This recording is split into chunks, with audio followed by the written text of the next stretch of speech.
do not be surprised if you live in a very affluent or nice area, and maybe you move there because it's a great community. And oh, what do we always hear? They have a great school system. Like, it's awesome. And then you send your kids off to that school system and you think this is wonderful. We go to church on Sunday. We say prayers and study scriptures during the week. And my kids go to an excellent school system where they're exposed to excellent extracurricular activities, and life is wonderful. And then one day these kids come home with ideologies instilled. You realize you're living in California.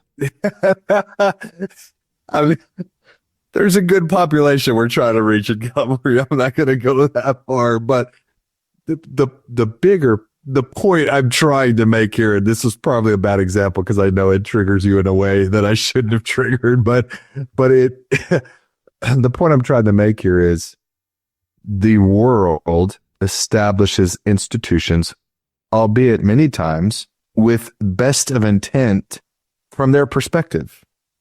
But that being said, there is always going to be corrupt, deceitful philosophies of man mingle with scripture type ideologies that are baked into those institutions. And so all I'm saying is we must always be on guard, be aware, and be watchful for these things that can infiltrate our refuge and Zion that we're seeking to build in our home. Now, as the leaders of the church have said, does that mean we seclude and isolate ourselves and we don't interact with others?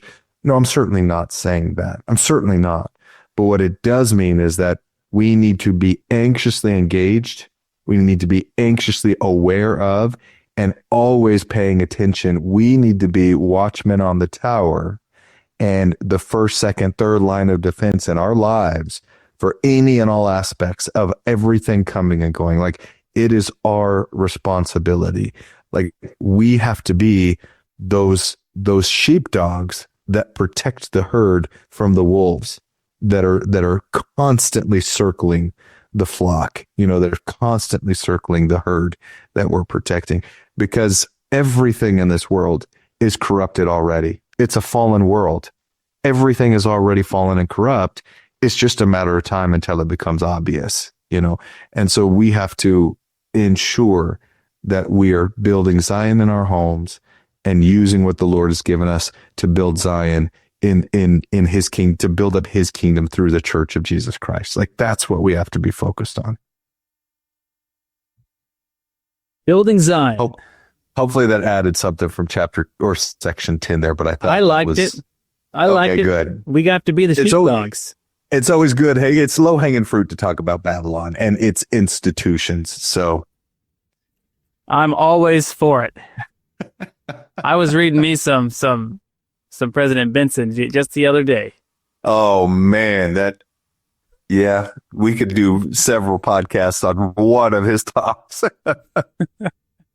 Yep. I mean, but he was very clear, like even within the church, right? Mm-hmm. We're as close to a perfect institution as there can be, but it's still made up of men, and there can be corruption, and on worst case scenario, there can be corruption try to creep in. Thank you for watching. If you found this content spiritually enlightening, please like, comment, and subscribe. Like the gospel, these little things make all the difference, and it helps the algorithm push out better content for everyone to enjoy on YouTube.